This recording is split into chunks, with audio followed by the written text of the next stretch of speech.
This is the Seattle Podcasters Podcast. I'm your host, Jason Rigdon. On this episode, I have Jim Perry from the Euphomet podcast. How are you today?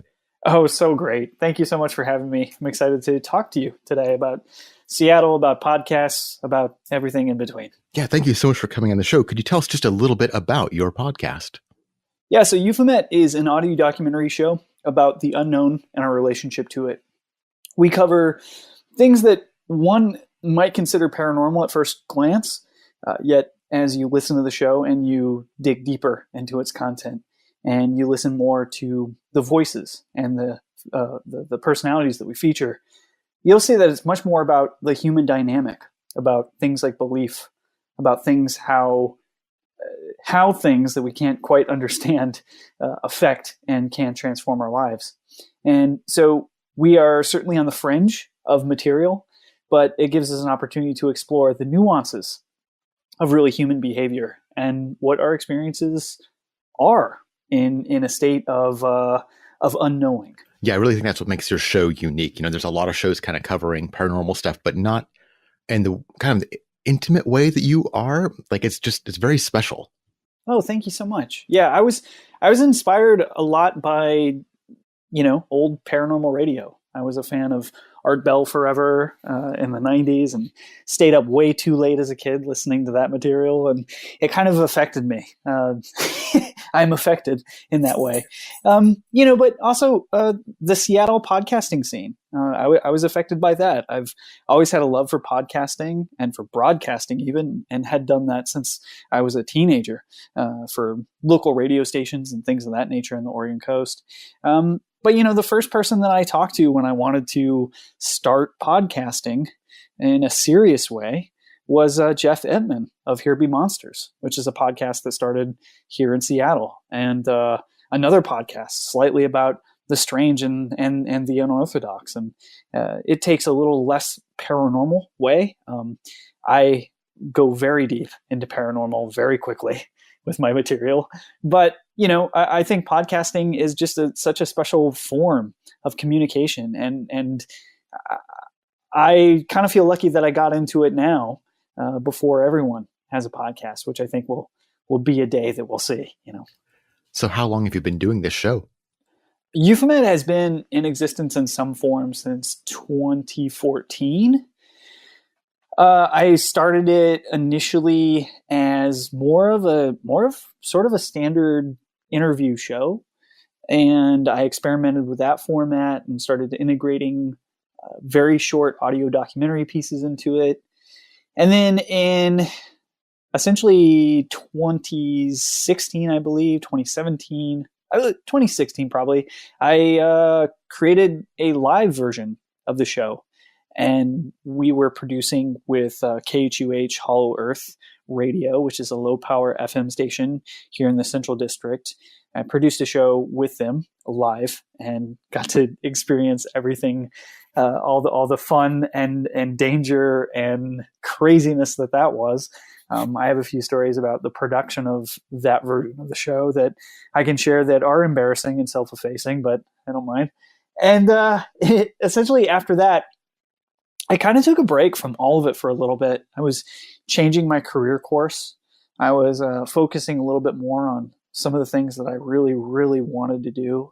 And Euphomet certainly fit into that, but I knew to do it in the quality and in the consistency that I really felt it deserved, I had to take a step back from it until, and apologies if I'm going way too in depth right now for what one question was. No, this is great.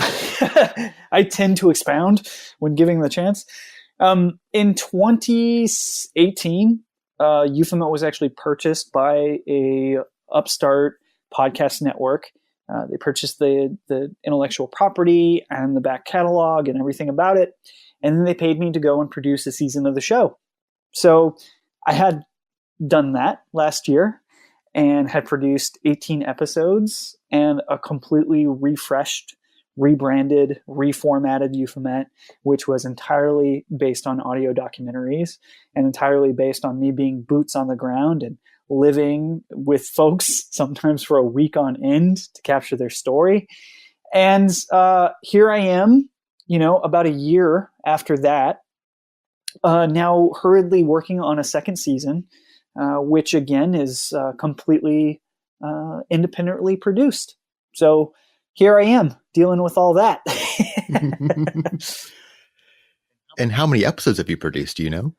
I think in total, that's a great question. I think there's probably around 70, 75 Euphomet episodes in total. Yeah, all in different formats too. I mean, there's been 18 of this brand new format, which is strictly audio documentary. And then I've most recently produced sort of a shoulder show, sort of a companion to season one, which was kind of a look back at the stories and some of the phenomenon I personally experienced during the taping. And that'll go for 4 shows before I kick into this second season, which is kind of a little bit of an undetermined amount of shows at this point. And then before this relaunch from 2014 to 2017 or so, I think I probably produced around 55 or so Euphomet episodes in that format. And what motivated you to start this show? Well, I felt that, I was a big fan of This American Life. I was a big fan of Snap Judgment. I was a big fan of that form of audio storytelling. And I didn't feel like it was really being done for paranormal topics. Now, the paranormal genre is huge in podcasting. It's huge in broadcasting. It's huge in every form of media. Some of the most well-attended movies are paranormal movies. Some of the most watched shows are paranormal shows. And I felt like in podcasting, no one was doing audio documentary shows on the paranormal at that time. And so I said, hey, why can't I do that? Often that's something that'll get me in trouble. I'll, be inspired by something. I'll say, well, why can't I do that before I really know what that entails? So, it's been a very interesting ride trying to adapt this content form into this genre, which people have like sort of built-in expectations for. And at that point, you realize you're going to attract some of that fan base that exists. But really what you're doing is you're creating a whole new fan base. You're creating a whole new listenership for what you're producing. And that is certainly something that just takes time and diligence and effort. And you have to work very, very hard at just doing something a little differently. And had you done any podcasting before this one? I had done guest spots on podcasts, and I had done a podcast with friends. In 2008 or something, or in 2000, there were 100 podcasts on iTunes at that time. Like there was nothing. And I was following stand-up comedy at the time. And I'm always been a voracious audio listener. And so I was a very, very early adopter to podcasting in general. And as these stand-up comedians were putting out their own work, and it really began to grow into this viable form that was fairly easily to publish and affordable, almost free to publish on, I gave it a shot, and that series was not serious. I actually don't even really remember what it was called. The highlight was, hearing my soon-to-be wife eating chips loudly in the background. That was the highlight of the entire series, those little audio moments. So it wasn't serious. But what I had done before this was I was involved in producing at a very high level, both video, graphic design, and content through agencies and marketing, and working with, top 100 global brands in producing content. So what I was familiar with was execution, was coming up with an idea and figuring out best way to execute and actually do it. So what that did allow me to do was really, see this project to fruition. I spent a great time in my insight stage. I spent a great time researching and having conversations with people and figuring out if it's something I really wanted to jump into, because it was something that I felt could really change my life if I really did it right. And I felt that it was something that brought me much closer to the things that I really care for, which is broadcasting. Alone from podcasting. It's interesting. I thought a little bit about this before we chatted today. I thought about podcasting. I thought about the effect it has had on me and how it has maybe inspired me. But I have to say that I've been such a voracious radio listener for someone my age in a way that may be kind of uncommon. I grew up on the Oregon coast, and in addition to Art Bell, I would listen to Cairo and guys like Drake Collier and his nighttime show. I would listen to KGO, and in San Francisco, KGO AM 810. And so I was a huge fan of AM radio. I'm 35 years old. There's not a lot of 35-year-olds that grew up being voracious listeners to AM radio.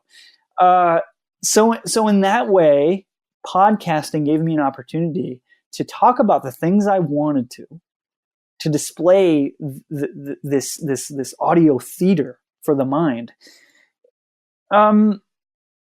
without being in some huge studio in the Bay Area, without getting a job at Cairo. And there's something kind of special about that. Yeah. And what have been the biggest challenges of doing this show? That's really interesting. I think consistency is a challenge for me. I think any podcaster will agree that it is one of the biggest tools you can use in not only maintaining an audience, but growing your audience's consistency. And you look at someone like Mark Maron, right? And he just wrapped recently his 1000th episode, right? He's on like 1002 or something now. And like clockwork, he has always had episodes up on those right days, right? And even more so sometimes during some weeks. So, you look at folks like that can produce like clockwork and get that material done, and they're in a very special place where they can devote their energy to that. Not everyone is in that space.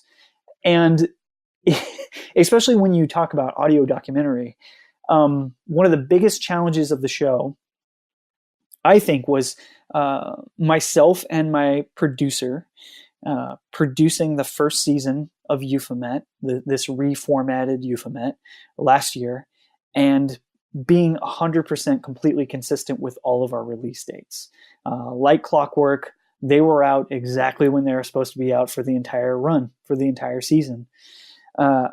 That's a challenge when you're producing a show like this, and you're doing it with very little resources, right? Without a huge network behind you, with technology and studio equipment and things of that nature, without an assemblage of writers and producers and editors. It's a very small shop. And, at the end of the day, it's really up to you whether you're going to put it out or not. And I think for as important it is, sometimes to me, quality will trump consistency. 9 times out of 10, I would rather something of quality. If I have to be late, if I have to wait, I'll do it if it's something good and I can feel like I'm giving my listeners something of value instead of just something on time. And what have been your biggest rewards of doing this show? Oh my gosh, I've traveled everywhere now. For my show, I get the opportunity for really intimate access to some of the most spookiest places in the world. And that's been life-changing. I'd say that in addition to producing content, being an entrepreneur, travel is my number one thing to do in life. And so finagling away to construct this show in a way that it requires me to be in these physical locations is I couldn't feel luckier. In addition to that, making some excellent friends, along the way and co-collaborators. It's put me in this place now where I have the opportunity to talk to people like you and talk about my experiences in this field and share what maybe I've picked up along the way. And that's really special. And that's a spot I think that a lot of folks clamor for and would really give anything for. And I have some of that, and yeah, it's super special, and I wouldn't trade anything for it in the world. This is kind of the part where we transition to more of the technical aspects of podcasting. So where do you host your files? I host all my files through my ad network, Audio Boom. They have been with the show since I was originally picked up by the fledgling podcast network, which was Skylark Media. They entered a relationship with Audio Boom to sell all the advertising for the show. Audio Boom is not too dissimilar to Midroll and things like that. It's a audio network that produces original content as well as, a back-end network for podcast hosting for select podcasts, essentially. So that arrangement works really well for me. In addition to them hosting all my files, they give me all of that sort of back-end advertising support that I require. And it really kind of closes the gap for me where I'm not dealing with a lot of different providers. And they give great technical support too, and are kind of, I don't know, have seemingly been very responsive. And I feel like I have a team with those folks, which is really great. And you do things that are kind of unique. You go out and you're doing field recordings, but you also do things kind of in the studio. Yeah. What kind of microphones do you use? Yeah, I thought you would probably ask this. I use, for my field recording equipment, I use a XLR-equipped Rode shotgun microphone for my field microphone. I just use one of them. I haven't messed with using two or anything like that. I like having the control of just it being an extension of my arm, essentially, and me focusing on where I'm capturing just via that way. And then I use a standard Zoom recording setup. It is not the newest Zoom, but it's the previous incarnation of it. I'm sure you're familiar with this one. And then what do I use for studio? I use a Focusrite Scarlett for my audio interface. And again, it's just the dual input for this one. And I use the Shure SM7B as my studio microphone, which, I tried several out. I was back and forth on kind of which direction I wanted to go. I did know that some of my favorite podcasters used the Shure SM7B, and I like the analog sonic nature that it provides. I'm a huge fan of it. I don't think I'd ever really change my studio microphone for anything. I really love the contrast it gives me between my field recordings and my studio recordings. And for my show in particular, I really need that contrast. I really need my field recording voice to sound like I'm in the field and to sound different and unique from my studio microphone, so that the studio microphone, without a lot of mixing levels and changing its audio signature, sounds like a voiceover, sounds like the voice of God at some points, right? So I like that. I like that combination. I'm really into it. So do you ever do remote interviews where you're not necessarily face to face, like over the internet, maybe over the telephone? Yeah, I used to do those a lot. I don't do them really anymore. When I did do them, I would use things like Zencastr and Zoom and Skype, of course. I have sensed a trend of a lot of folks not using Skype anymore. I hope they're not a sponsor or anything, but I've moved away from using Skype. If I had to do it again, I'd probably use Zencastr or Zoom for everything I do. I like the ability for it to natively record the conversations and typically both sides of them, which is very helpful in the edit, as you would know. Very easy to sync these things up. And yeah, when I would do it remotely for my live show, or when I would do it in studio for my live show, it got a little complicated. It was a fun process to figure out how to put together a mix minus, and use an audio board for that, and a multi-channel mixer.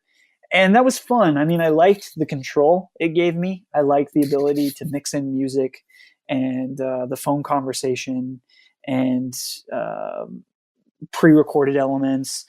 And at some points, I would even mix in like a phone conversation with the Skype conversation and things of that nature. And so I got like pretty complicated with a pretty small setup at that time.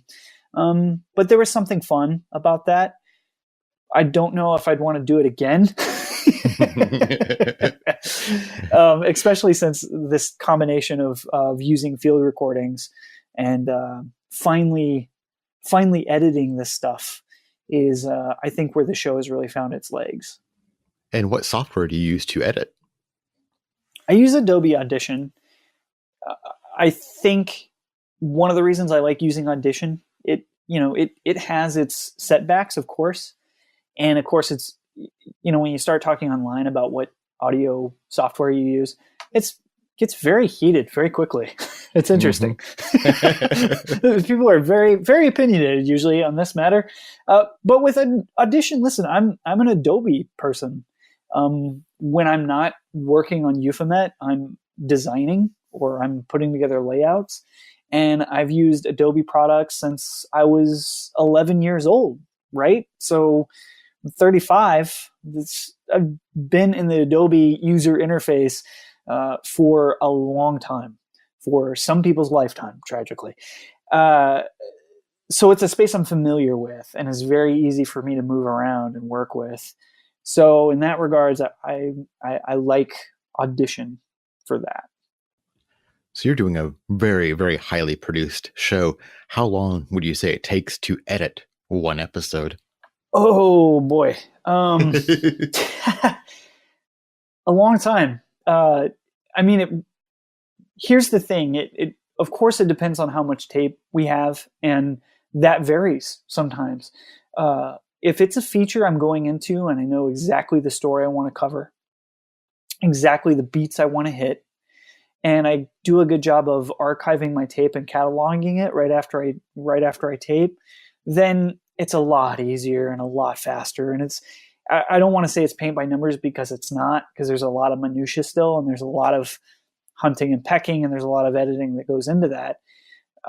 But we're constructing, or we are framing narrative, right? So even if someone comes out and describes the event that happens or their reaction to something in fine detail, we're usually still going through and finding better ways to phrase what they've said, while keeping the integrity of what is there. We produce for clarity of this stuff. With audio, there's a lot of things. With audio storytelling, there's a lot of things that can go wrong, that you can even subconsciously put people onto a completely different path than what you intend. I'm not opposed to being abstract, but with the material that we cover, it in itself is so abstract, is so undefinable sometimes, that the only thing we have is the narrative, is the human narrative that can allow people to have some sort of grounded nature to the content, right? So we have to be pretty clear and deliberate with how we're telling the stories, how things are coming across. And so in that way, if I've done an episode where I have a lot of tape, where maybe the story was forming, maybe I was finding the story when I was on location with those folks, then I'm going through a lot of tape at that point, and I'm breaking things into scenes typically, and I'm seeing if there is any similarity, if there's a way to pair different types of audio for certain scenes, and I'm just going through the process. So to answer your question, long story short, it takes anywhere from 8 hours to 24, maybe more. 48. It takes a long time for some of these episodes. It takes a very long time. And where do you find your guests or subjects? It's a great question. I have the privilege of being a fan of paranormal stuff for a very long time. And so I think I've probably forgot more about the paranormal than a lot of people even know about it.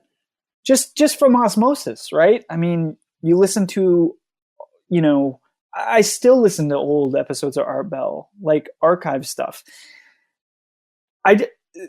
There's a lot of guests that are out there. There's a lot of stories that are out there that I just know inherently. That I go, oh, this person with the, wizardry, or this person with the, so there's a lot of that I can go back to.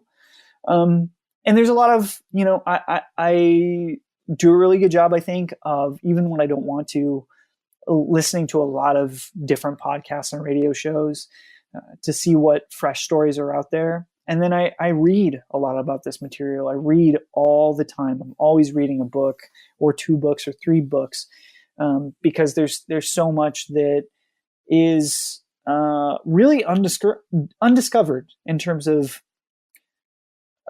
telling these stories in new, interesting ways for a podcast that are out there. There's just so much content to be mined, so many stories to be found. And then, honestly, some of the best stuff is recommendations, is when you have a feature and they can turn to you and say, hey, listen, I've listened to the entire series. I feel like I know what my feature is going to sound like and what you need from me. By the way, you should go see my friend who, has this story here. And typically those folks are spot on. And I would say about the half of the guest features that I had for the first season were recommendations. And so that's very helpful as well. Do you have any advice for people doing interviews? I mean, you've talked to people about very sensitive and personal topics. Yeah. Well, I always go in with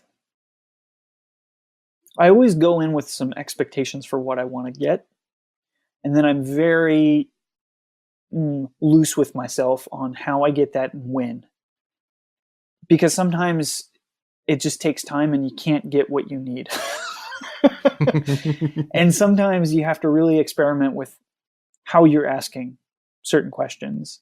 And I'll usually open interviews with something a little bit effacing about myself, a personal story, an anecdote. I'll try to relate to the people that I'm talking to immediately. I want them to feel, above all, comfortable with me. I want them to feel that they can share things with me that maybe they can't with others, that I'm not going to judge them, that I'm curious and I'm excited about their story and I'm respectful with their story. And then I want to do it justice. So even when I have to dive deep into questioning and ask questions that maybe are a little uncomfortable, and that happens for sure, especially when you're talking about tragic events, especially when you're talking about shameful things, right? That maybe they're uncomfortable sharing. I do it from a place as a friend, and I do it from a place where, very overtly, I'll assure guests sometimes that, listen, sometimes I'm asking a question like this because I really want to tell your story appropriately. I really want to do it justice. And so I think the listener may need to hear this or that. I think they would want to know this. So, I'll approach it in a collaborative sense, in a respectful, collaborative, friendly sense. And I'll ask dumb questions too. I'll ask a lot of dumb stuff.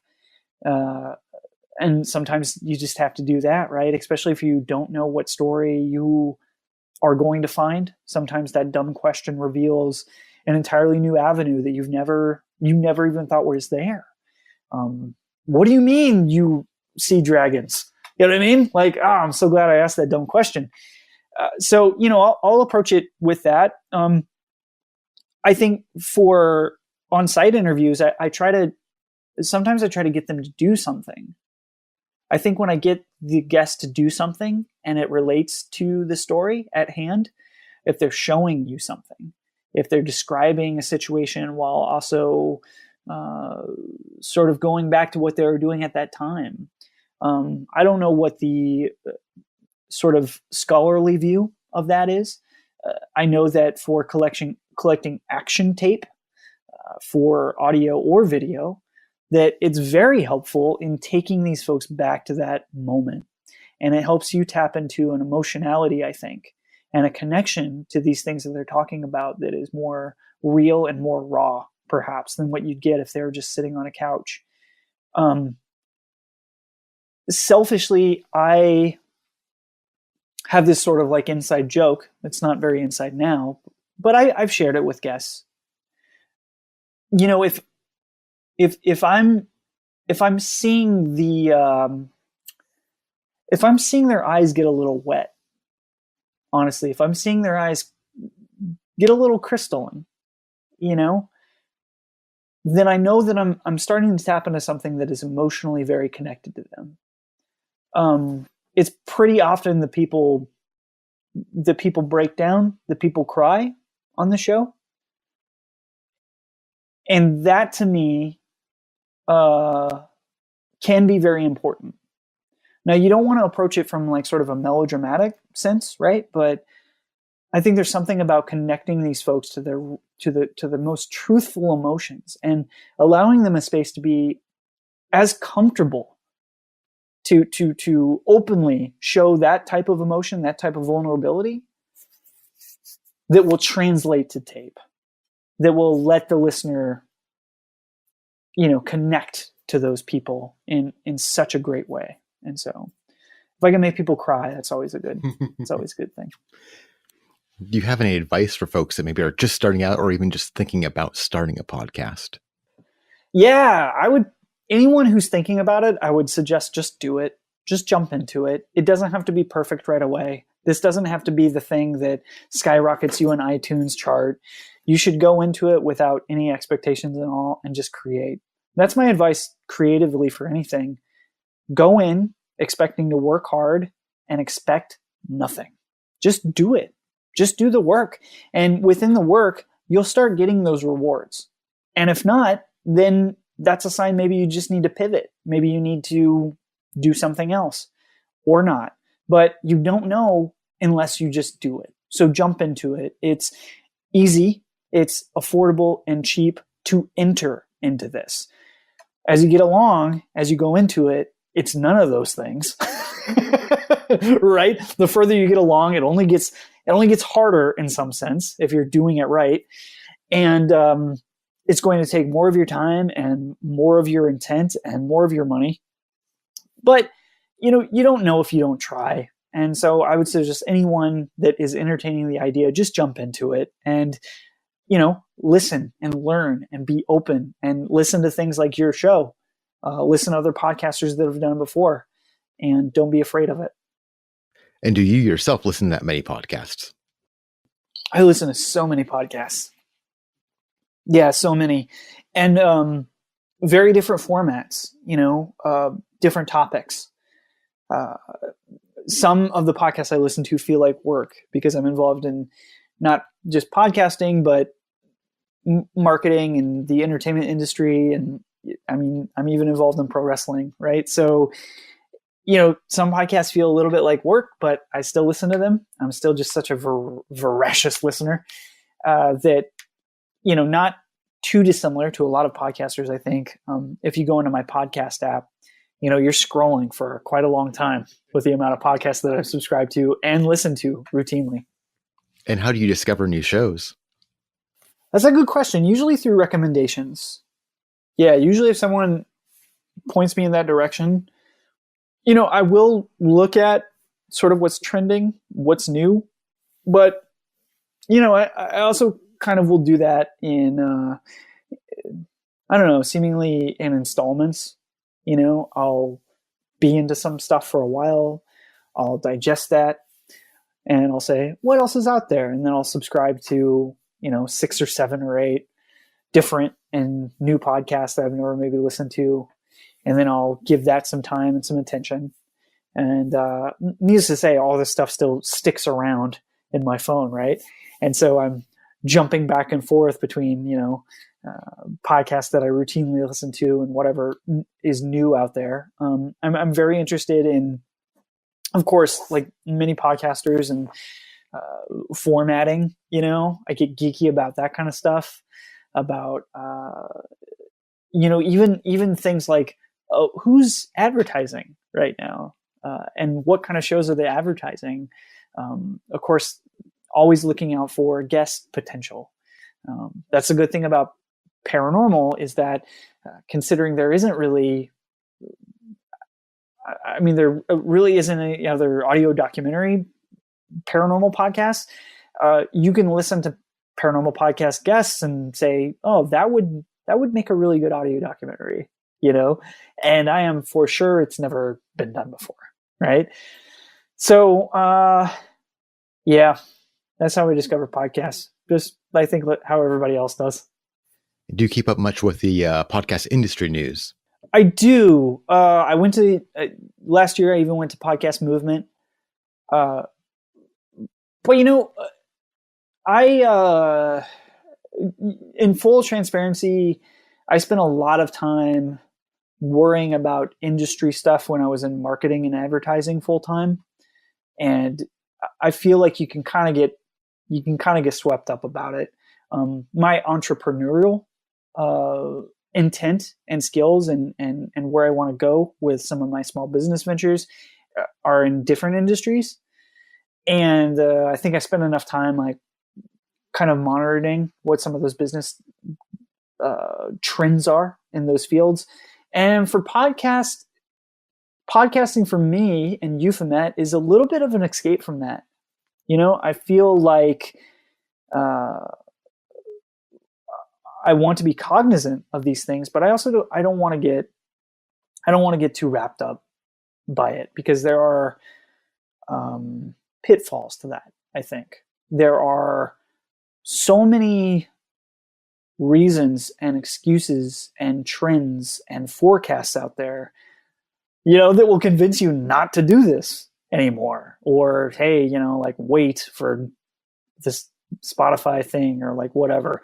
So it's some of it's just too much for me. So no, I don't keep up as much as maybe I even should on it, but I'm just, I'm too busy. I'm too busy creating, my intent is like, I would rather be researching, this next podcast series or what these next episodes are, or figuring out how to better tell these stories than to really focus on, corporate acquisitions or what Wonderman's doing or whatever else.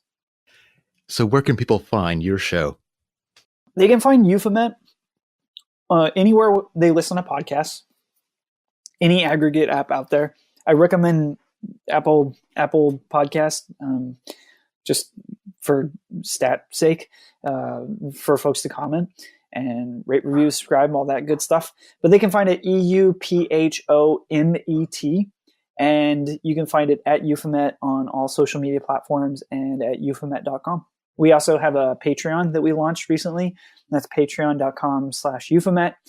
There is actually where I post all of my archive episodes. And so, like I said, I've got 40 or 50 archive episodes of interviews with thought leaders and short documentaries and things of that nature that I'm putting up there for Euphomet patrons, and some exclusive first looks and things of that nature. So it's cool. We're creating this nice little community over there of sort of hardcore listeners and supporters, and it's things like that that allow independent promotions like Euphomet to really flourish, and for me to even be considering kicking off a season 2 right now. Well, thank you so much for coming on the show today. Yeah, appreciate it. Thank you so much for having me.